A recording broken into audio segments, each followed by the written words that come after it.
All right, we have Very ALORA the band and the lead singer, ALORA. How are you today? I'm doing good. How are you doing? Doing great. We're celebrating your single, Elevated, and Don't Make Me, and all these great songs. I know, music's in your heart. And you grew up in Texas, which is a real rich musical community. Tell us about, where you grew up and, what how you fell in love with music. Maybe what the first, songs or artist or album you got. How did you fall in love with this? Well, I grew up in a little town called Poacher, Texas, so it was kind of fate that this just became the path I wanted to walk. But I started singing when I was really young, singing in bars, doing karaoke when I was like 8 or 9 years old. Like there's videos of me that my parents have of me as a kid singing Holiday in a like a dive bar just in the middle of nowhere. But I really fell in love with it when I was 13, and I was going through my dad's stuff that he had in storage, and I found all of these records, and he had all these vinyl, and I was like, hey Dad, I really want a vinyl player for Christmas. And the first album I played was Toto's first album, and I just fell in love with rock music and haven't stopped since then, really.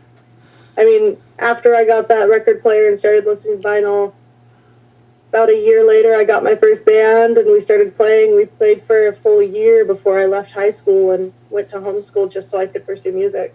So it's just kind of been I got the track rolling, and I just kept going with it.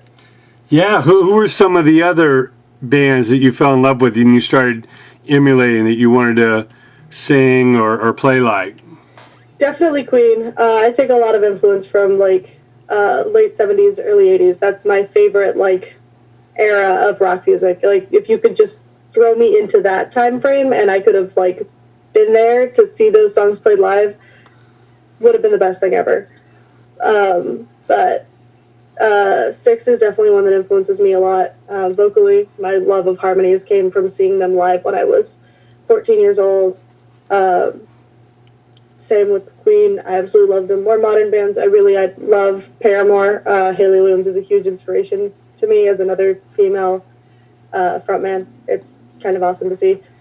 A lot of bands like that are what really inspire me and keep me moving forward and kind of influence me on what I want to do and where I'm going. Yeah, it's always so exciting, to discover, that classic music because there's so much of it. It's like new music. You got to wait for it to come out and find what you gravitate towards. But like you said, you found this treasure chest of old vinyl that's just in storage, and all you needed was a phonographic needle, to touch it. Yeah. And you had this endless, rabbit hole. You listen to that Queen album and then you find out they had 10 other albums. So you can really dig deep and build some roots. Well, that's awesome. Yeah. I know Hayley Williams just released her new solo album and continuing to evolve and all that great stuff. Well, now, obviously, most people started out playing covers, in your first bands. Yeah. How did you start to develop your own writing? How did you say, okay, the covers are great, but if we're going to get known, we gotta create our own songs? Well, I kind of started writing music when I was 12 years old. I was going to a music school, and they had classes, and they had songwriting classes, but I really got into my groove of writing when I was 13 years old. My guitarist in my band at the time, and one of my really good friends, she doesn't really do music anymore. She wanted to pursue something else, but at the time, she's a fantastic guitar player to this day. Just beautiful on guitar, beautiful on piano, just prodigy level, amazing player.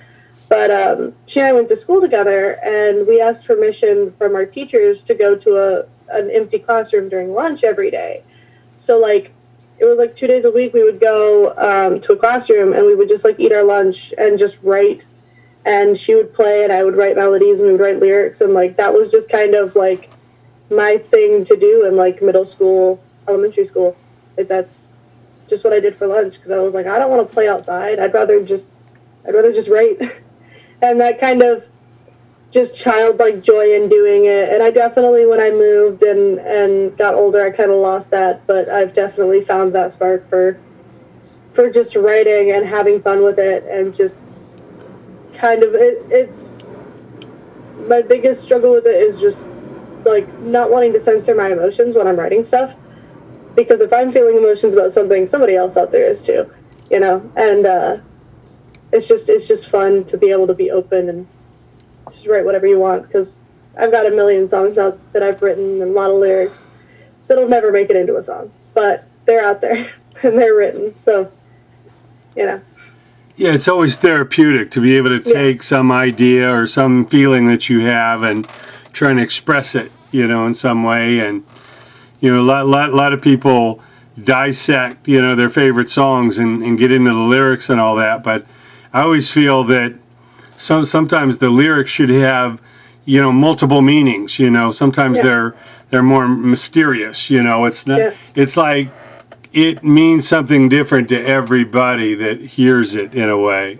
Oh, definitely. When I was younger, I wrote a song with her about a video game, and people got all of these deep meanings about depression and anxiety, and I'm like, I'm not going to tell you, but I wrote that about a video game, a level in a video game that I was stuck on. Like, people find their own meaning in anything, and even if you write something without a whole lot of like emotion behind it, like sometimes that emotion just kind of seeps into it and into your lyrics, because people are emotional. That's just how a lot of people think. That's how I think, especially. I think a lot through my emotions, and I write a lot through my emotions. So they just kind of seep in, and sometimes there's meanings there that maybe I wrote subconsciously, maybe I thought about subconsciously, and I didn't think about it until somebody pointed it out. Yeah, it's funny. Sometimes artists are asked, what's that song about? What's the lyrics about? What's the meaning? And they're like, you tell me. It's whatever whatever it means to you, because it was just an idea. But it's great when, like I say, a lot of that 70s, early 80s music, came out before MTV, so there wasn't really a video that burn this kind of one visual in your mind. You listen to that Queen song or Led Zeppelin or the Beatles, you're really creating your own, imaginary visions, and might mean, you might have different visions every time you hear the song, Definitely. Now I definitely, yeah. That's how I feel about a lot of those songs. That's how I feel about a lot of my own songs, because my songs go through a write and then a rewrite and then maybe another couple rewrites, and every time I'm rewriting it, I'm thinking about a different situation or a different emotion. So it's kind of fun. Well, that's awesome. Well, I know you've been developing as an artist and a writer, and these latest crop of songs have been engineered and recorded, produced by Michael Wagner, who, if people don't already know, look in the credits, Metallica and Motley Crue or Queen or Skid Row, or so many great artists. I know Michael comes from Germany, learning from the great people like the Scorpions and Dieter Dierks and all of that. I know a lot of the Queen records were produced in Germany by a guy they call Mac. Tell us how you connected with Michael Wagner and what that process was like. Well, I met him first when I was 16. Or 17. I had come to, I'd gone to Nashville to, without my parents, just to go on like a trip. I stayed at my manager's house just to do some writing and some stuff. And he called me and he was like, hey, we've got a meeting with Michael Wagner. Do you want to go? And I'm like, are you kidding me? The world could be falling apart and I wouldn't say no to that, like that's insane. And he had known him from when he was back in a band. He used to be in a hair metal band, and he had happened to meet Michael back then. And so it's like, it's all about who you know. And I just happened to know the right combination of like, I went through 7 different people to meet my manager, Johnny, and then I met Michael through Johnny, and then I ended up meeting Michael when I was 17, and a year and a half later, almost 2 years later, I ended up having the opportunity to record with him, and it was everything and more than I imagined it would be. It was amazing. Yeah, I know. Yeah. I'm sure you feel like, want to hear stories for hours and a little intimidated, that this Definitely. person has done so much. But, in that time of recording, what could you glean from him as far as, what you could take away from, his experience? I mean, there's no question that he knows what he's doing. I mean, it was amazing. I came in there with mostly acoustic guitar, single track, just acoustic and guitar or acoustic and vocals, and he took that and made something into something just amazing. And it definitely, like, watching him work and listening to everything he was doing, it really brought me back to, I was kind of in that spot of, I want something new. I want to do something new, and I like create something new. But I can create something new by taking something, taking an older style of guitar plug-in or a drum machine, and add that to my song and make something new, because people today just aren't really doing it, And it really taught me that, like, just because you're using, you might be wanting to use plugins or amps that are used on records, back in the 70s or back in the 60s, however back you want to go. You can still take that and make something completely modern and something unique and new and be like, oh yeah, that's, this sound or whatever. Like,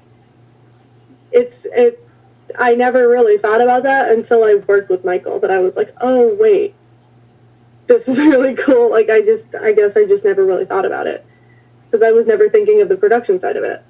It was definitely wild. I still have a lot to learn, definitely, but yeah, I mean, I still can't believe that happened.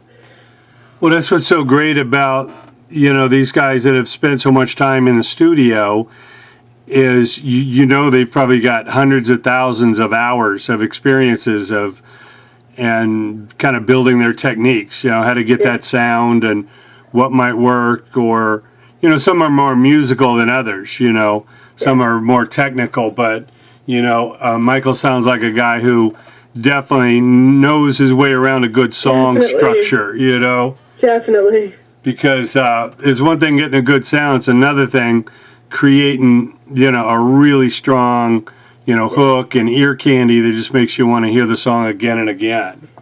Yeah, definitely. I mean, there's once we got the, like, bass stuff down, he was like, well, what do you want to do with this? I'm like, well, what do you want to do with this? What do we want to do? What do we want to go for? And I kind of gave him the vibe I was going for, and we went with it. And there's definitely one of the songs that has a drum machine in the bridge, and I never in a million years would have thought, let's use an old drum machine to add some depth to this. And it's amazing. it's so cool. Because we really, like, I would just give him, like, a direction of, like, this is where I want to go, but I don't know how to get there, because I don't do the production side of things. I don't know how to do it. And he just took it and then did something that I was thinking, and then 10 times better. It was amazing. Wow.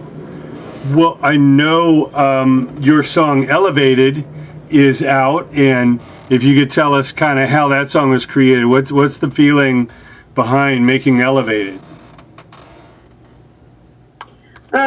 Well, that song came about, I wrote that on my first trip ever to Nashville. So I think I just turned 16, so this was a little while back.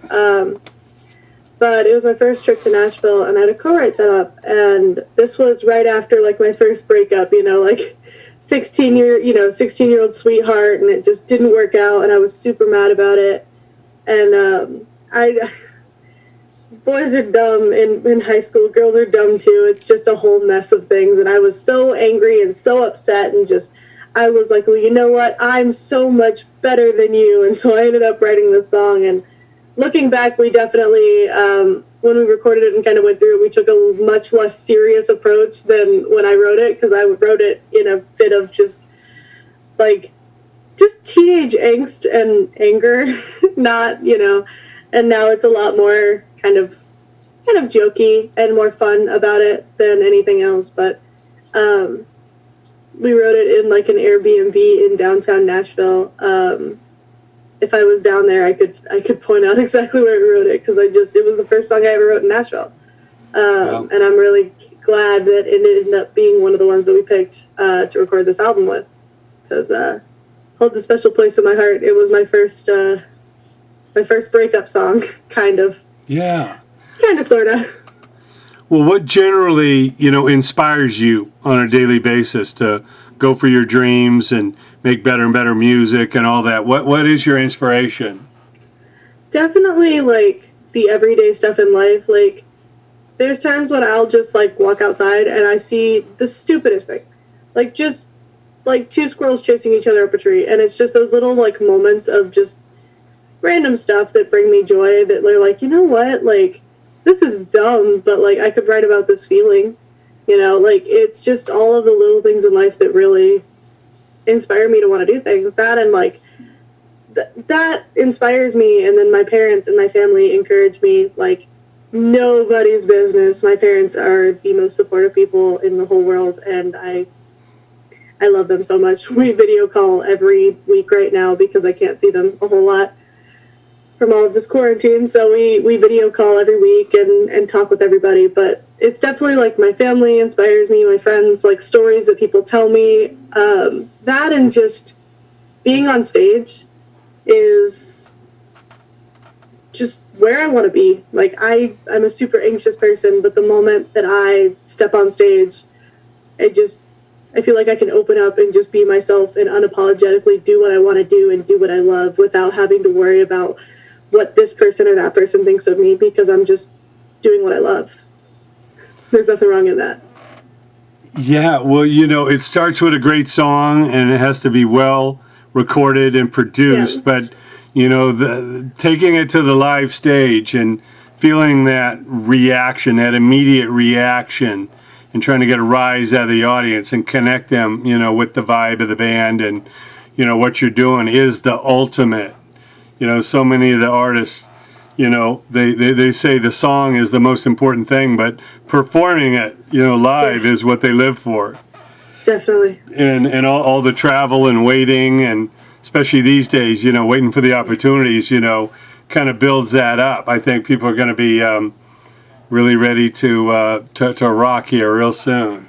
Definitely. And I mean, I'm ready to go out on the road. I've been practicing every day, making sure I've got everything, perfect and good and sharp, because the moment that I can go back out on the road, that is just my lifeblood. Just being able to go out and travel and meet people that I've talked with back and forth online for years, people that have been following me on social media for a long time, people that have said, I can't wait till you come to this state or that state or this city or that city. I really want to see your live show, and being able to see them in person and meet them and play for them is like the best thing. Like, it's amazing. I can't even describe how it feels.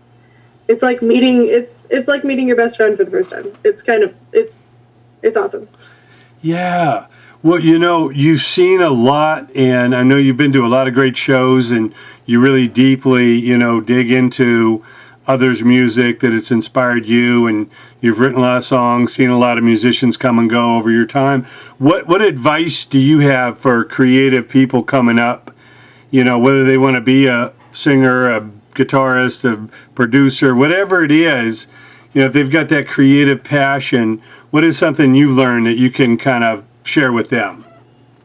Well, like, definitely one of the biggest things is, like, don't let other people discourage you from doing what you want to do. I definitely remember a lot of people telling me that, rock isn't really the way for you to go. And that's what I want to do. Don't let people discourage you. Everybody's got their own unique thing, their own unique sound, whether you're a producer or a singer or a musician. Like, everyone's got that uniqueness to them. Two voices might sound the same, but it's the voice, it's the personality, it's who you are. Like, don't let anybody compare you to anybody else. Like, just be who you are and do what you love to do. And if that's what you want to do, just go for it. Like, there's no better advice than just go for it. Because I can tell you 5 million things that might help you on your path moving forward, but if you're not pushing yourself to keep going, even when things are tough and things are hard, or people are discouraging you, or you're getting mean comments, like, only you can keep yourself moving forward. And that is the best advice I can give. Like, be your own motivation to keep moving. Well, that's it. And we see that. You could tell an artist that's really doing it for all the right reasons, or somebody's just trying to make $1 and, follow a trend, Definitely. Authenticity is so important.